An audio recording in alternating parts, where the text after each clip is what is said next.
I think everyone in the Amazon Arena is expecting that much. Everyone watching around the world. And talking about decisive action, I like how neither team had to take their time with the draft. I think they all knew what was coming even before the opponent got the pick. They were blitzing through it, right? That's what we want to see here. And similar as we get into the land of Dawn, players are loaded up. It's going to be Falcons APBREN on the blue side up against Liquid Echo on red. It's been a while since we've seen few on this Julian. A lot of the Julians in MSC from the group stage to the knockouts now have been in the jungle, and they've been good. And now I want to see how a melee ranged mid might work, because look, they sent him home early. Yep, I think, you know, a lot of it comes with a bit of sacrifice. Yes, you have some good CC, you're a big toolbox as a mid laner, but more importantly, in the earlier stages, you're not going to have a lot of control over that mid lane. Yep. And that's trouble for Kyle TZ and Ogwin. Look at that. Kyle TZ struggling to get the farm up, going quickly, going from the purple down to that small camp all the way, while again, Ogwin sent home too. I think they're just taking shifts. Yep, I mean, that's the beauty of it all, right? I mean, if you dies here, then it's going to be a lot of trouble for the rest of the team. I'm expecting Liquid to try and play around that priority, so that's why we see that the side laners from FCAP being very, very aggressive whenever Kyle is nearby. Yep, Kyle here just taking that crab, checking if Benny Cutie is free for the taken. JP watching out for the flank. All right, that's the gold lane situation. I think Marco's doing well. Up top, how about that? Flap versus Sanford, rather. Yeah, this is going to be a little interesting, right? Because Sanford, especially when you're Paquito into Terizla, generally Terizla can control this lane clear much faster than you in the earlier stages of the game. And then once you start rolling around mid, it's a bit of a toss-up, right? It's all off of that very first turtle, who's walking away with more gold at the end of it. Now it's spawning in just a few seconds. Kyle TZ can make his way there. That is Carl TZ as well, making a beeline, rushing his way with Sanji right next to him. And I think Few is trying to get to level 4. Not that he needs it, but I think that just the scaling of his skills will help. Oh, absolutely, right? I mean, he needs to make sure that Flap TZ is also, like, in control of this lane. More importantly, at least they do deny this. Kyle is attempting Grand Theft Purple. He does get it, trading out for the turtle. Carl TZ secures. Ogwin at less than half health. That's a non-starter. Neither team drawing first blood just yet. I'm thinking whether Carl actually wants to go for the invade, but it looks like they're not going to do it. That's going to be one potential camp that they could fight later down the line. But at the same time, right, both Ogwin and as well as Few making sure that they're sticking together because, again, not a lot of wave clear in the mid lane, allowing TLPH to make that first rotation. And a lot of those rotations are ending up in bottom. Whether you like it or not, there's a brewing fight there. There has been for the past couple of minutes. It's just neither team are looking to engage. JP taking the long bush. I think Ogwin is all the more aware. Neither want to pull the trigger first. Oh, here we go. Carl TZ inside FCAP's jungle. Kyle goes ahead, pulls the retry, and he's swinging away. They both let go. Oh, here comes Flap TZ. Jumping in with the penalty zone. Tempest up, blades up. Kyle TZ, heavy spin. Trying to survive. Kyle TZ at a third of his health as well. Ooh. Kyle TZ barely standing. Either of my kids draw first blood. It's unfortunate. Sanford, JP, and Sanji were trying to figure out where exactly he's going to exit through the jungle. And that's the meaning of having priority. I mean, great job on Kyle TZ winning out on that red tree, allowing him to extend the timer for how long that purple buff is going to stick on him. Liquid Echo have to play a little slower because Kyle, he's a menace. Look at him. JP missing the combo as Kyle TZ just dancing on through, looking to take this little wanderer. Ends up spending retribution. Few very low. Sanji with the feather strike. JP popping the primordial wrath. No one home. Liquid Echo struggling to find any conversions here 4 minutes in.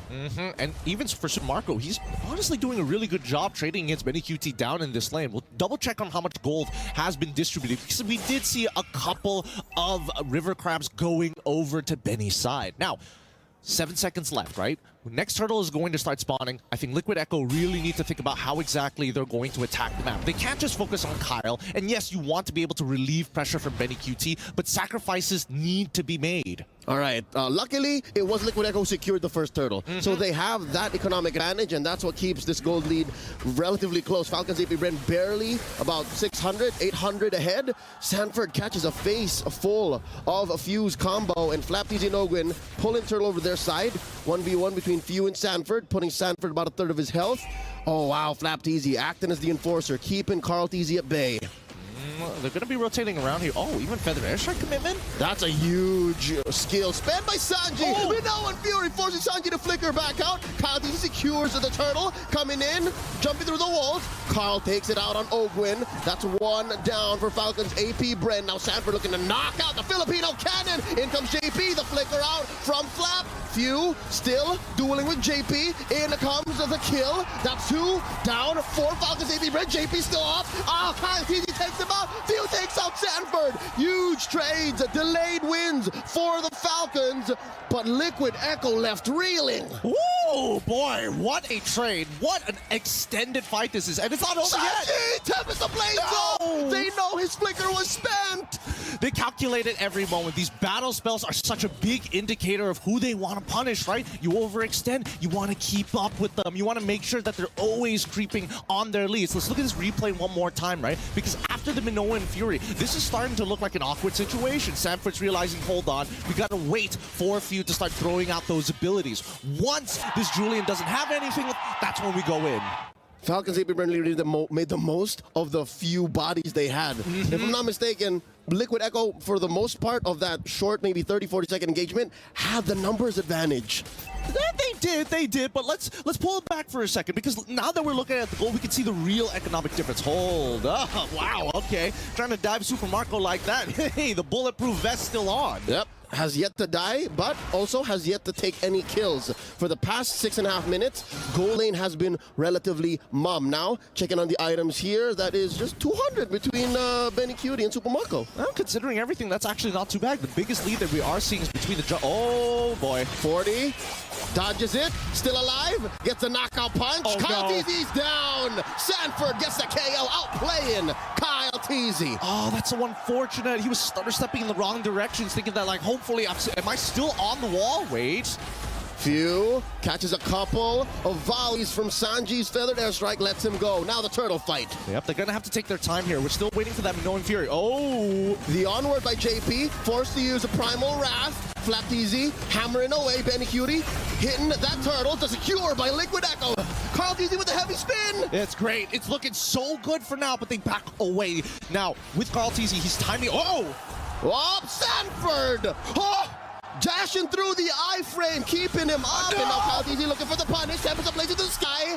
Finally, Kyle TZ gets 1 over 40. I'm telling you, this game is just taking your breath away, brother. This is one of those where every single crumb is going to be fought for. And so far, Kyle TZ having the biggest lead in the game. Before we get into our next fight, this tier 1 should fall, and hopefully TLPH, they back off. They've already expanded so many resources. Multiple wins for Liquid Echo down bottom. Forced the flicker out of Super Marco. Took the tier 1 anyways. And here's another look at that 1v1. Oh, so beautiful, right? Like Sanford, he's thinking about the many different angles that he can go through. But the worst part about it is that if you have iframes, it's hard to land the heavy left hand to give you that extra shield. He would have loved the extra movement speed, but without that shield, he just pops. Yep, couldn't have his cake and eat it too. He can only really move out of the way or get the shield and then maybe fight a little bit more to get some backup or maybe even kill the Ling. But now, oh no, View! The iframe out of the dash!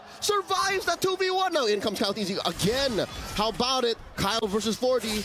Chapter 3, they're backing out. All right. The trilogy isn't done just yet. Kyle might still go for this, but I think for the most part, Sanji has got him covered. Ooh, looking to burst down that Farsa, but no, Kyle's just gonna end up taking tier 1. Yeah, like Kyle he's so strong right now. He's so far ahead of the game in comparison to Carl TZ, but it's all about decisive action, like I said at the very beginning of the game, right? Despite Liquid Echo, we're losing out on a couple of trades. The gold lead isn't too far. They've gotten 2 turtles. They're basically trading 1 for 1 when it comes down to turns. And even during the items, right, we now are seeing Liquid Echo putting respect on FCAP's name. I'm seeing, at the very least, making sure that they've got Feather already. Wait, sorry, not even Feather. Sorry, Blood Wings coming in from Sanji to keep himself alive. Yep, and going between the low econ heroes, Frederick was right. He mentioned that the Terizla, despite being relatively low gains. Oh no! JP come in, the flicker combo. Feather strike from Sanji. They cancel through. Down goes Benny Cutie. Marco gets his head.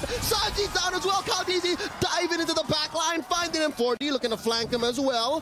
Finds no one. Now he's the hunted. Ogwin healing them up. 40 says let's regroup. This is not a good fight to take. And that leaves Kyle TZ's purple up for them to savor. What a snap! That's what you need to see. Decisive action time and time again. And it looks like Falcons APBREN, they're also looking at least looking for a timing on these waves. Before that Lord spawns, we need to start taking them out. And looks like Falcons APBREN looking to blitz it. 40 here at a third of his health. JP in the same situation. Oh wow, 3 big bodies put up between the major objective and Falcons APBREN. Carlteasy can still get this. The penalty zone coming in. The SOD, no one home. JP taken out. Flapteasy traded for. That's another one. Super Marco taken out by Carlteasy. There's a big knock-up. I mean, no one Fury. Sanford's down. 3 for 2. But the major objective scored by Falcons APBREN. All this while, Benny was just working up top. He's just farming. He's just getting that compound interest when you leave him alone in a lane, man. You can hear the money just dropping on the floor. Next tower falls. That's not too bad. But now the mid-tier 1 falls for Liquid Echo, and that's where all the problems are going to start beginning, right? Invades are going to be more prominent for Carlteasy, even honestly with this with this considerable lead. 9,000 gold on him alone. But when we look at the damage dealt, you can see that Sanji, again, with less items, less econ, less gold, is still having some relevant numbers. Which is the allegory of this whole situation. Liquid Echo, the more aggressive team.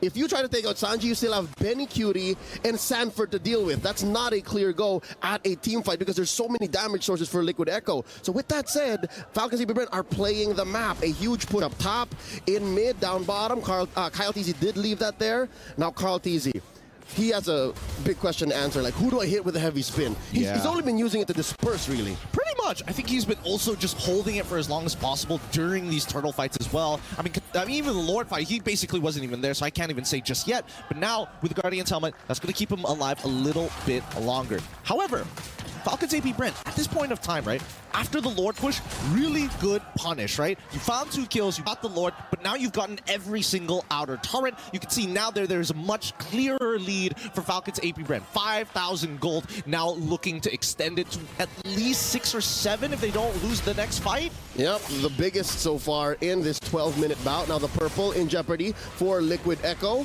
Are they going to try to save this for them? Ogwin coming in through the line of fire, does survive with the motivation roar, and Falcons APBREN just going to be happy with playing footsies. I think at this point in time, that motivation roar, especially, oh yeah, he's already got the flash as well as the favor. He's going to be topping up his teammates really, really easily, allowing Falcons APBREN to continuously go back to the fight. And himself too, he has the Oracle. So he can take maybe a few hits, maybe a few volleys from Sanji's Feathered Airstrike, and still be there for that delayed Minoan Fury. I think that's been a key in their success so far, by pulling the trigger very, very late. Well, speaking of pulling the trigger here, that's going to be a penalty zone gone. No one home, hits the buff barely. I wonder what Flapteasy was thinking. I think Flapteasy was like, if I happen to clip him, we go. If nothing, we just back away. There's a lot of disengage mechanics. Yeah, which makes sense. If that was an all-in, he would have done the animation cancel flicker. Because it's still up. So maybe he was just baiting something out from Liquid Echo. The cavalry did not bite. I mean, they got to tickle him somehow, right? Especially when you're going for these coin flips. This is a relatively safe coin flip. Just a little bit. Yeah, just a little bit, right? Just to get a little bit of a and get a reaction out of them. But still, Stonehold from the side of Liquid Echo, if there's any momentum that they have to generate, it's first figuring out a way to lock Carlteasy down and then bait Super Marco in. All of this on condition, though. Ogwin and Flapteasy have just been absolute brick walls. Lord Dance already upon us. Carlteasy and JP showing themselves. The rest of Liquid Echo making themselves scarce. Ogwin spots a couple more. Carlteasy working on his purple. And JP holding his ground here at the Y-brush. They're going to take their time with this again. This is the calm before the storm.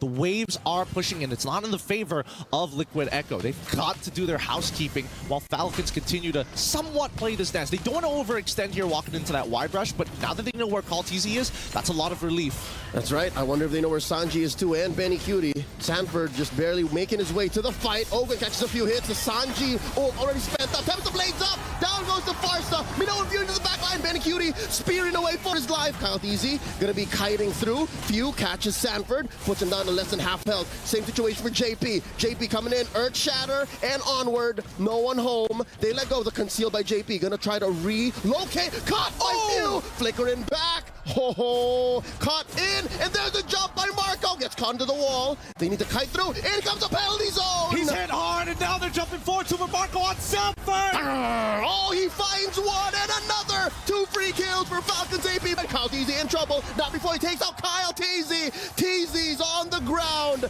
JP and Sanji, the only ones left. They're going to crack right through. The inhibitor of the base is exposed. 15 minutes into this game, and the Crystal is under threat. Oh, Sanji gonna throw them out.